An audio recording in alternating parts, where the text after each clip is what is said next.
તો રામચંદ્રજી એ જે મુદ્રિકા આપી હતી અને દેવા કોણ ગયું તો હનુમાનજી. તો ઓલા વ્યાસજી બોલવા માંડ્યા ને કે પુષ્પો બધા સફેદ હતા, હનુમાનજી ઊભા થઈ ગયા. પુષ્પો લાલ હતા, સફેદ હતા જ નહીં. હવે વ્યાસજી કે ના સફેદ જ હતા. બે વચ્ચે એટલી ચર્ચા થઈ, પછી કે સાબિત કેવી રીતે કરવું કે હનુમાનજી સાચા કે વ્યાસજી સાચા. હવે બધા કે હનુમાનજી તો 24 કલાક સાથે રહેતા હતા, એટલે હનુમાનજી ખોટા હોય એવું ન બને. તો વ્યાસજી કે શું હું ખોટું બોલું છું? બેમાં સાચું કોણ કહો?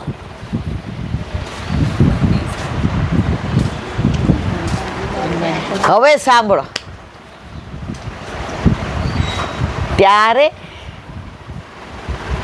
રામચંદ્રજીએ કીધું પુષ્પો તો બધાય સફેદ જ હતા, એકેય રંગીન નહોતું, એકેય લાલ નહોતું.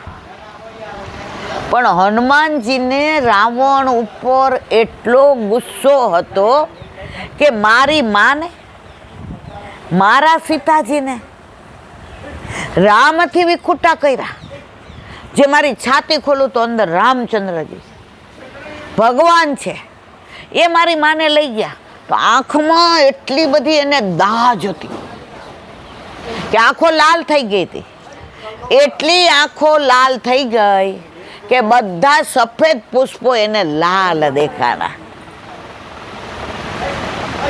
પછી આ માં મને પાછા પૂછે હવે હોઈ જા. મેં કીધું ના હજી કહો. હવે તો મને યાદ નથી, આમાંય કદાચ 2-4 વાક્ય આગા પાછા સારા ખોટાઈ હોય, પણ મારે કહેવાનો આશય એ છે 91 વર્ષે એમની સ્વસ્થતા. મેં કીધું બા અયોધ્યામાં તમે પડી આખડી જાવ તો? એમણે જવાબ આપ્યો, એ સાંભળવા જેવો છે. એ કે દીકરા પેલા અમારે રંગારાનું કામ હતું. પહેલાના જમાનામાં આ બધું રંગતા, એને આપણે રંગારા કહેતા. અમારે રંગારાનું કામ. અને તારા બાપા નાનપણમાં ગુજરી ગયા, પેલા વરનું નામ ન લેતા. અજાણ્યા હોય ને તો એમ કે, મોટા હોય એમ કે તારા બાપા, નાના હોય તો કે તારા માસા, કાં કે તારા કાકા. 91 વર્ષના મને કે તારા બાપા નાનપણમાં ગુજરી ગયા અને ઉપલા 4 છોકરા, છોકરી નહીં. હવે જો રંગારાનું કામ ચાલુ ન રાખીએ તો ખાઈએ હું? અને ચાલુ રાખું તો રોજ જે હું એ કહું કે હું સબરી નથી, મારી પાસે એવા બોરે નથી. પણ જ્યારથી સમજણી થઈ છું ત્યારથી સબરીની જેમ તમારી રાહ જોઉં છું મારા વાલા રામચંદ્રજી. તમે મારી ઝૂંપડીએ ન આવો તો કાંઈ નહીં, પણ અયોધ્યામાં તમે ઝૂંપડીમાં બિરાજો છો. ત્યારે શેમાં બિરાજતા હતા? ટેન્ટમાં, ઝૂંપડીમાં. સમજાય છે ને બધાને? તમે ઝૂંપડીમાં બિરાજો છો તો મને તમારી ઝૂંપડીએ જરૂર જરૂર જરૂરથી બોલાવજો. મારી ઝૂંપડી કે બાગ ખુલ જાગે શ્યામ આએંગે, आएंगे आएंगे श्याम आएंगे, मेरी झोंपड़ी के बाग खुल जाएंगे श्याम आएंगे. તો એ કે નાનપણથી 11 વર્ષે લગ્ન થયા, 13મા વર્ષે આણું કરાવ્યું, 21 વર્ષે ભગવાને 4 દીકરા આપ્યા, રામ, લક્ષ્મણ, ભરત ને શત્રુઘ્ન. અને મેં નામે એવા પાડ્યા છે. 4 છોકરાના નામ રામ, લક્ષ્મણ, ભરત, શત્રુઘ્ન. મેં તમને ખબર હતી 4 થવાના છે? નાનપણથી હું આવી જ છું. મને કે એને ખબર હતી ને બેન. પછી હવે સાંભળવા જેવું છે. હવે ઓલા રંગારા એટલે શું? ચોમાસામાં રંગારાનું કામ ન ચાલે, સુકાય નહીં ને. એટલે 8 મહિનાની થોડી થોડી મૂડી ભેગી કરી હોય એ 4 મહિનામાં ખલાસ થઈ જાય. એ પાછા રોટલા ને એવું છે. અને પહેલાના જમાનામાં એવું હતું કે રાજા તરફથી રંગારાને મળે. પછી આવી રીતે આપણા જેવાય દિવાળી આવે તો તો કે મારા 4 છોકરાના કપડાં તો શેઠિયાવત દેતા હતા, પણ ખાવા પીવાનું તો બેન આપણે કરવું પડે ને. તો ત્યારની હું એ કે એક આનો ભેગો કરતી હતી. પેલા આનો હતો, તમે બધા જોયો છે આનો, 2 આના, 4 આના, 8 આના, ઢબુડી, કાણાવાળો પૈસો. 91 વર્ષે મારા દીકરાને મેં કીધું કે મારે તમારા કોઈનાય પૈસે અયોધ્યા જવું નથી, મારે મારા પૈસે જવું. ભેગા થઈ ગયા ને તો 91 વર્ષ સુધી એટલે જીવતી રાખી કે એની ઝૂંપડીએ મને બોલાવવી હતી ને એટલે.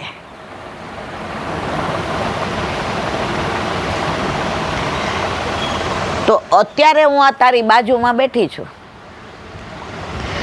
91 વર્ષ સુધી કોઈ પાસે આમ હાથ નથી કર્યો, હજી રંગારાનું કામ કરું છું. મેં તો બા હવે તો બધું બંધ થઈ ગયું. એ કે અમારા ગામડામાં જે ઠગુક થોડું ચાલે. તો અયોધ્યા જવા માટે થઈને એણે એક નવો પૈસો, એક આનો ભેગો કર્યો અને રામજીએ એનો મનોરથ પૂરો કર્યો. મેં કીધું અહીંયા ઉતરશો પછી? એ કે તું અહીંયા મળી ગયા એમ ત્યાંય મેળ પડી જશે. જો દ્રઢ વિશ્વાસ. આપણે તો અહીંયા આવ્યા તોય ચિંતા થાય, ભીનું હશે તો આપણે કેવું ઓલું લેવા દોયડા પ્લાસ્ટિક. 4 દુકાને. મારો કહેવાનો આશય એ છે કે એમને એવો દ્રઢ વિશ્વાસ કે મારા રામ મને બોલાવશે જ, એમાં કોઈ શંકાને સ્થાન નહીં. હવે અમે ગયા ને એ ગયા તો ત્યાં એને ભાઈ આવ્યા હતા. હવે પરાકાષ્ઠા જુઓ, ત્યાં લાઈન લાગે, આટલો નાનો ટેન્ટ અને એટલી સિક્યોરિટી, એમાં આપણા રામજી બિરાજે, આટલું નાનું સ્વરૂપ. એટલે આમ બધાય લાઈનમાં, એટલે ઓલા બાય લાઈનમાં. હવે ત્યારે આ ડ્રેસ તો હમણાં પહેરું છું, પેલા અમને ખબર છે હું સાડી જ, કોઈ દી ડ્રેસ બેસ એવું અમારામાં આવે જ નહીં. એટલે સાડી પહેરીને ઊભી હતી. હવે બોલવાનો અવાજ તો આવો જ. મારા ઘરવાળાને ખાનગી વાત કરવી તોય ન કરી શકે, મારો તો અવાજ જ પાડી. તો હું વાત કોઈક બીજી કરતી હતી અને એ બા મારી આગળ હતા. એટલે પાછળ વળી કે જો આવી ગઈ તારી આગળ આવી ગઈ. મેં કીધું હા. હવે પરાકાષ્ઠા સાંભળો. હવે 12 વાગે ત્યાં દર્શન બંધ થઈ જાય એવી સિક્યોરિટી. પછી પાછા સાંજે ખુલે. મને કે અહીંયા આવતી રહે, બંધ થઈ જશે તાર વારો નહીં આવે. સિક્યોરિટી વાળાએ જોયું, એના હાથમાં લાકડી છે અને ઠગુક ચાલે છે. એનો જે મોટો હેડ હતો એ આવીને કે બા તમે હાલો દર્શન કરી લ્યો. આ પેલા ક્યાંય નહોતા આવતા, કારણ કે ધંધો અમારે એવો હતો. હું ને મારા 2 છોકરાઓ બધે જઈએ, પૈસા જોઈએ ને મારવાલા. ઓલા બાએ જે કર્યું, જુઓ, માણસ આટલાનો ગણ ભૂલતો નથી. હવે બધાને 2 આંખની શરમ નથી. ઓલા બા કે ભાઈ તારું હિન્દુ બોલના મને નથી આવડતો. મેં કીધું તમે ગુજરાતીમાં બોલો. એણે એવું કીધું કે આ દીકરીનો હાથ પકડીને અંદર જવું પડશે, એટલે તું મારી દીકરીને ભેગી લઈ લેજો. હું એની કાંઈ હગી નહોતી. હવે જો પાછળ ઊભી હોત તો 12 વાગ્યા પછી મારો વારો ન આવત. ફક્ત મારી બાજુમાં બેઠા, એને એકવાર વોશરૂમ લઈ ગઈ અને છેક હાથ પકડીને અમને પેલો લઈ ગયો. મારો કહેવાનો આશય એ છે કે મનોરથ કરો છો તો અહીંનો હોય કે અયોધ્યાનો હોય, ઠાકોરજી પૂરો કર્યા વિના રહેતા નથી. જો એક નાની વાત, અત્યારે જોગી લીલા જેની વાત મેં કરી હતી, આ દાદાના પપ્પા અમાસને 14 જોગી લીલામાં મહાદેવ બનતા હતા ને મહાદેવજી બનતા હતા. જીવા ત્યાં સુધી ઠાસરા અને મલાવ. હજી એમના ફૈબા ને ઓલા વસ્ત્ર સેવા પધરાવી હતી. જો કળયુગમાં પણ આમના ફૈબા એટલે તો હમણાંની જ વાત છે, અલૌકિક. હવે એ છે ને ઠાકોરજીને ધૈર્યા વિના કાંઈ લે નહીં આમના ફૈબા. બધાને એવું થાય ઈલાબેન ગપ્પા મારે છે, મારા વાલા કોક પાસેથી સાંભળેલું હોય ને એ જ કહેતી હો. મને કાંઈ વાર્તા બનાવતા નથી આવતી. તો એ ફૈબા ઠાકોરજીને ધૈર્યા વિનાનું હવે છેલ્લે પલંગમાં જ હોઈ રહી, કાંઈ કરી શકે નહીં. એ કે ધૈર્યા વિના લઉં નહીં તો ગુરુદેવે એવી કૃપા કરી વસ્ત્ર સેવા પધરાવી દીધી. એ કે તારે જે લે ને મોઢામાં નાખ એ તારે વસ્ત્ર ધરીને લેવાનું. તો જીવા અને અંત સમય આવ્યો ત્યારે વસ્ત્રને ધરાવીને જળ લઈને લીલામાં પહોંચી ગયા. બસ.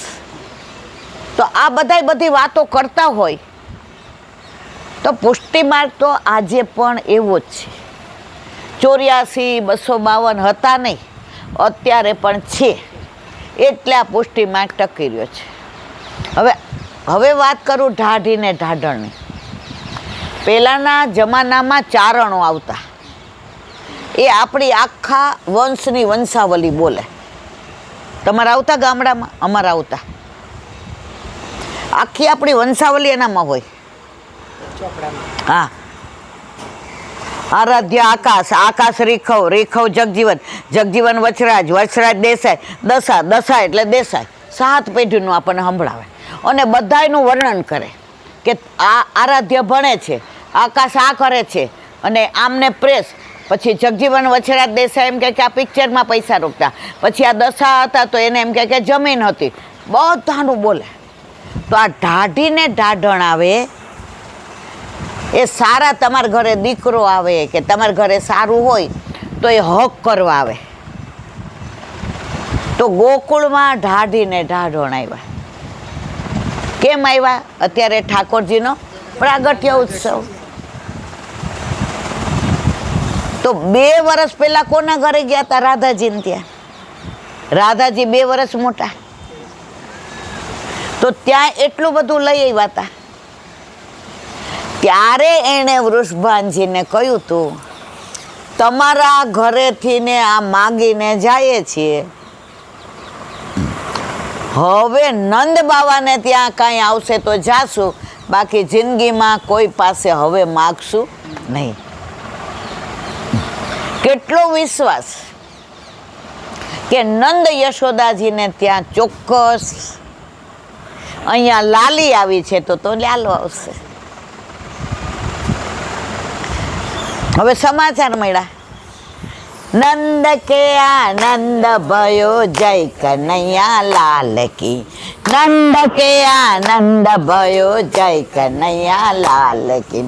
હાથી દિए ઘોડા દિए और दिए पालखी, हाथी दिए घोड़ा दिए और दिए पालखी. नंद के आनंद भयो जय कन्हैया लाल की. बरसाने से टीको आयो भले आयो भले आयो, बरसाने से टीको आयो भले आयो भले आयो. युवानो को लाडू पेड़ा बुढ़न को लापसी, युवानो को लाडू पेड़ा बुढ़न को लापसी. नंद घेरा नंद भयो जय कन्हैया लाल की, नंद घेरा नंद भयो जय कन्हैया लाल की. राधा जी को सैया आयो जय कन्हैया लाल की, राधा जी को सैया आयो जय कन्हैया लाल की.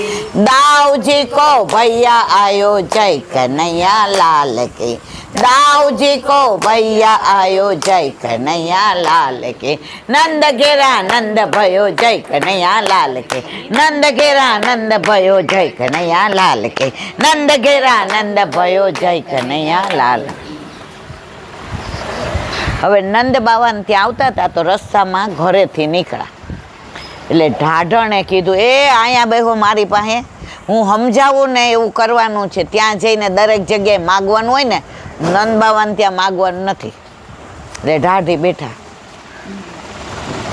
નંદ બાવાને ત્યાં માગવાનું જ ના, આપે તો લેવાનું જ ના, ઉછાળે તો લેવાનું જ ના. નક્કી ને નહીં માગો ને. આજે આટલા વર્ષો પછી આટલી જયફ ઉંમરે આપણા નંદ બાવા, આપણા ગામના મુખી, આપણું ધ્યાન રાખવાવાળા, આવી 9 લાખોના ગાયોના ગોવાળ, આવા આપણા યશોદા મૈયા બધું કરે પોતે ને યશ આપણને આપે એવા નંદ બાવા યશોદાજીને ત્યાં આજે લાલાનું પ્રાગટ્ય થયું છે, તો આપણે એના યશ ગાવા જવાનું છે, આપણે એની વાતો કરવા જવાનું છે, નંદ બાવાને હરખ કરાવવાનો છે, આપણે લાલાને ઓવારણા લેવાના છે, આપણે એની ન્યોછાવર કરવાની છે, આપણે એમના તરફ મંદ મંદ મુસ્કાઈને જોવાનું છે. ઢાઢી સમજાણું? બધુંય સમજાણું. તો હવે હાલો નંદ બાવાને ત્યાં આવ્યા. હવે એક મિનિટ રીખો. હવે ઢાઢીને ઢાઢણ આવ્યા તો નંદ બાવાને ત્યાં 1 વર્ષ નંદ ઉત્સવ ચાલ્યો. કેટલો? આવ્યા તો એ કીચ મચીથી ને બધી ગોપીઓ નાચતી હતી ને ગાતી હતી ને લાલી રાતી પહેરી ચોરી પહેરી, કો કાકી નાર ને કો કાકો નર ને કયા ઘરમાં નંદ ઉત્સવ છે ખબર પડતી નહોતી. દરેક ઘરમાં બંધનવા, દરેક ઘરમાં તોરણ, દરેક ઘરમાં ગુલાબજળ છટકેલા, દરેક ઘરમાં આનંદ. બહાર જુઓ તો નંદ ઘેર આનંદ ભયો. બધાને પૂછીને નંદ બાવાને ડેલીએ ગયા, ઢાઢીને ઢાઢણને જોયા. નંદ બાવાને યશોદાજી રાજી થઈ ગયા. આટલા વર્ષથી તમે રાહ જોતા હતા પણ અમારા ઘરે આવતા નહોતા. આજે અમને આટલા 80 વર્ષ થયા પણ તમે રાહ જોતા હતા કે ક્યારે લાલો આવે અને ક્યારે તમારે આવવાનું થાય. આજે તમારા બધાના મનોરથથી પ્રભુએ મને લાલો આપ્યો. ઠાકોરજી મનમાં હશે કયો પ્રભુ તમારો? પણ પ્રભુએ પોતાની પ્રભુતા વ્રજમાં છુપાવી હતી. તો ઢાઢણ ને ઢાઢી આવ્યા, વંશાવલી ગાવા માંડ્યા ને ઓ ઢાઢી તેરે દ્વાર આવ્યો ને હું તો ક્યારની રાહ જોતી હતી ને. ત્યાં ઢાઢી બોલે કે આજે અમારો મનોરથ પૂરો થયો ને, તારા લાલાના દર્શન કરવા દે ને, અમે ન્યોછાવર કરીએ ને. નંદ બાવા કે